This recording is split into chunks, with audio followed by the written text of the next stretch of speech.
Hello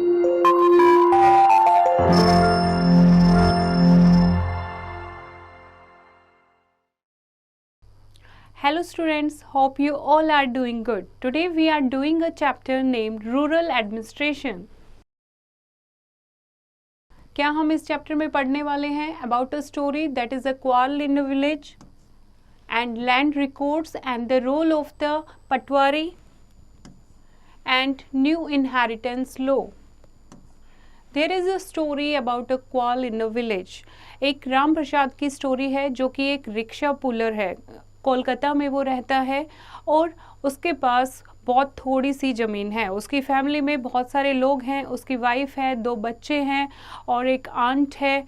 and उसके पास जो land है उसको इतना टाइम नहीं मिल पाता कि वो उसको कल्टीवेट करे, तो वो लैंड को फैलो उसने छोड़ दिया है क्योंकि वो शहर में जाके छोटा मोटा काम करता है ताकि अपनी फैमिली का काम चला सके.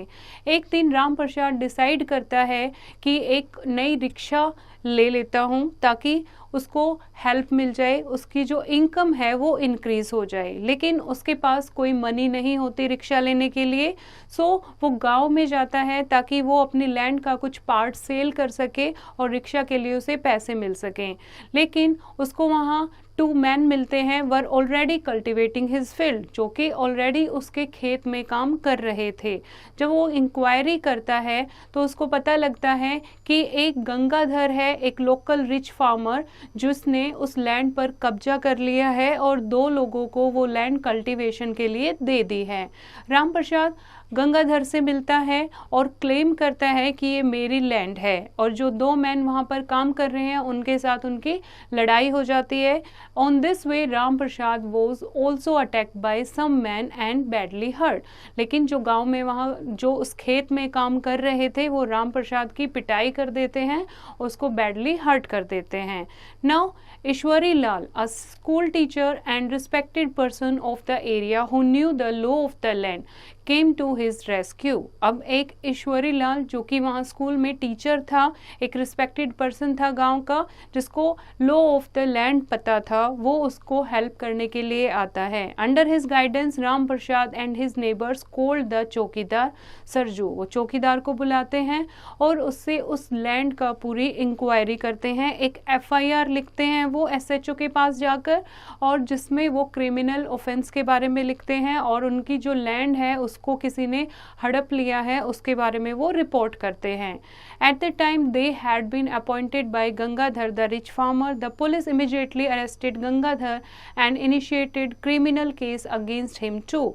और क्या करती है पुलिस फिर, जब FIR वो लिख देता है तो पुलिस गंगाधर को इमीडिएटली अरेस्ट कर लेती है और उसके खेत में जो काम कर रहे थे, जिसने उनकी पिटाई के लिए अपॉइंट किया था, उनको भी गिरफ्तार कर लेते हैं और क्रिमिनल केस लगा देते हैं.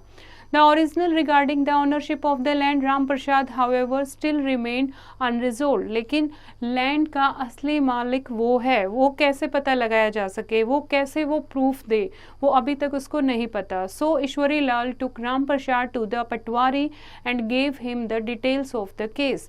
The Patwari took a couple of days to check the khasra or record of the land, the ownership of which was disputed. As a result of the investigation, Ram Prasad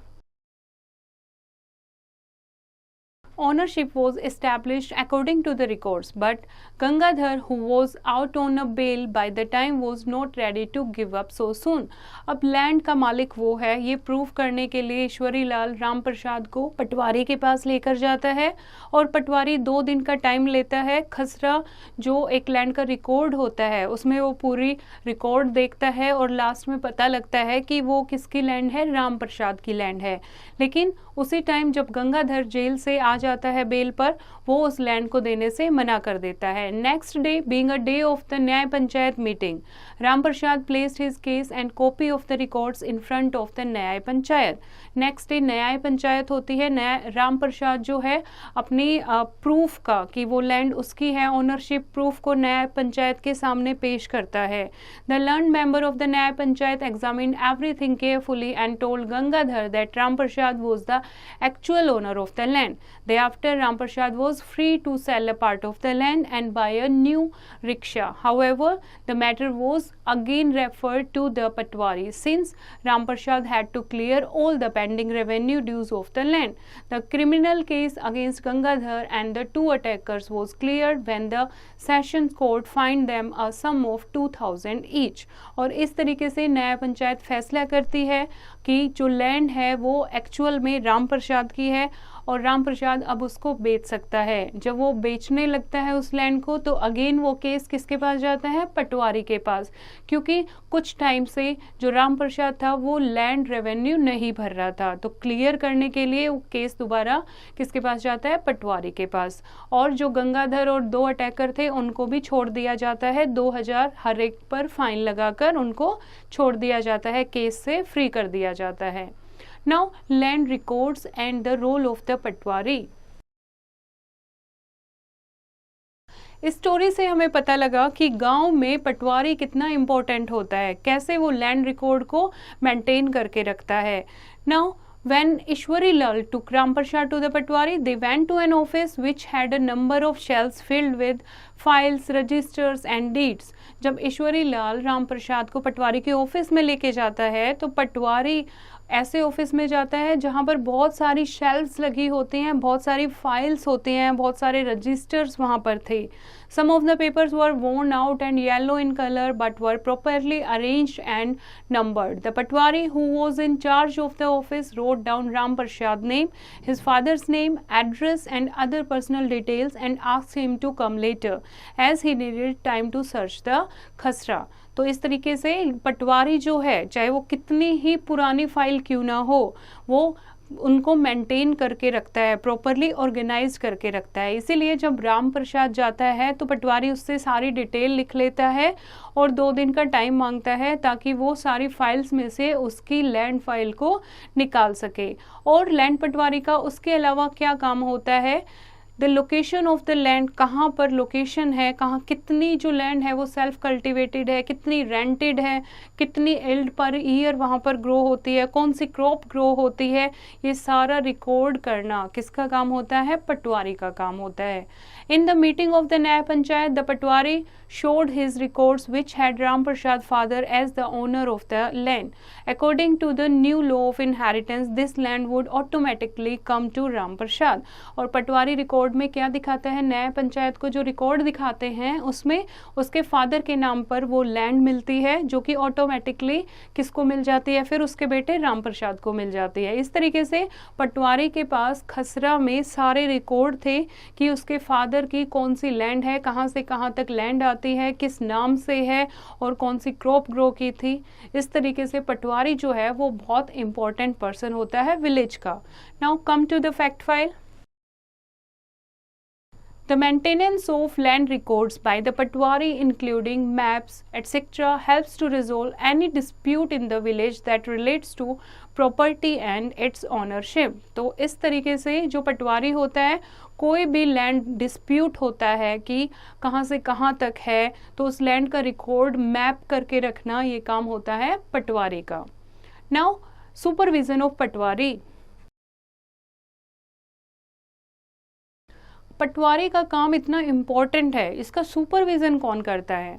The states in India are divided into districts. These districts are further subdivided. The subdivisions are known by different names such as Tehsil, Tolka, etc. District collectors, also known as district magistrate or deputy commissioner, is an important officer from the Indian Administrative Service. He heads the district administration and is in charge of revenue collection of the district on behalf of the government.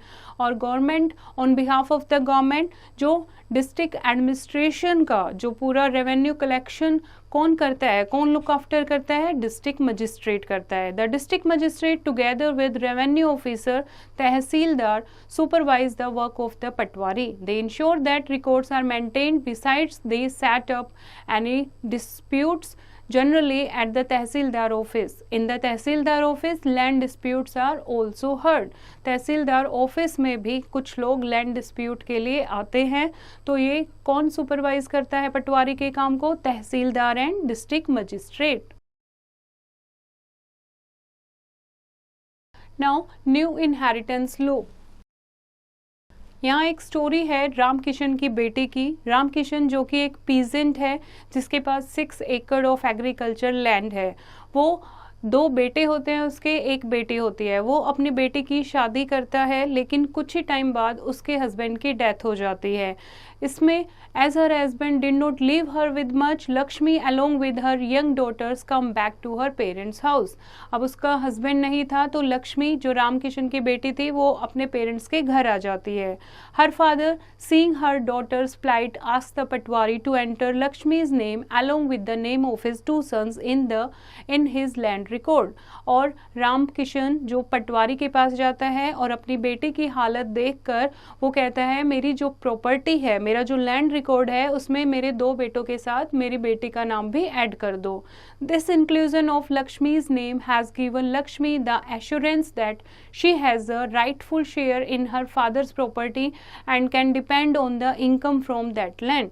और इस तरीके से जब वो नाम add कराता है पटवारी office में तो ये एक लीगल प्रूफ हो जाता है कि उसकी बेटी का भी एक लैंड में शेयर है और जो इनकम वहाँ से आएगी उसका भी उसमें से तीसरा हिस्सा बनता है।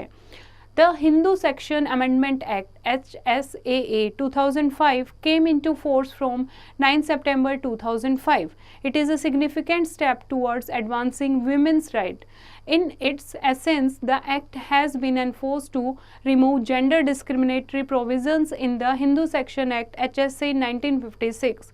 Under the HSA, the Hindu son was born with the right to ancestral property. With the coming into force of the amended act, the Hindu daughter would be born with the same right to ancestral property. Thus, the HSAA has abolished the difference between sons and daughters in the right to ancestral property.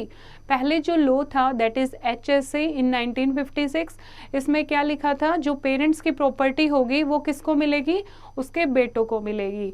लेकिन ये new amendment आई HSAA इन 2005 जिसमें लिखा है कि जो भी ancestral property है वो सन और डॉटर सब में इक्वली डिवाइड होगी। This act gives all daughters married or not the right to reside in or seek partition of the family house.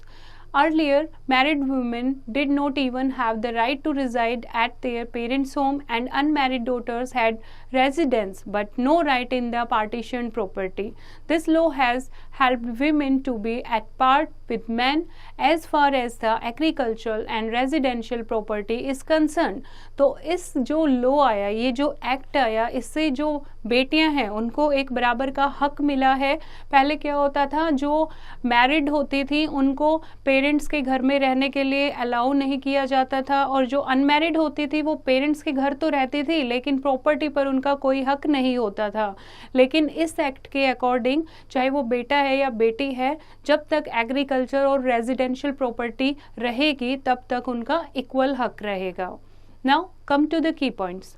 Police station in rural India have to maintain law and order in the area under their control. The station house officer is in charge of the police station. He is assisted in his work by a few constable and other officials. SHO कौन होता है, जो police station का in charge होता है, बाकी लोग उसकी हेल्प के लिए होते हैं। The maintenance of land records is an important function of the Patwari.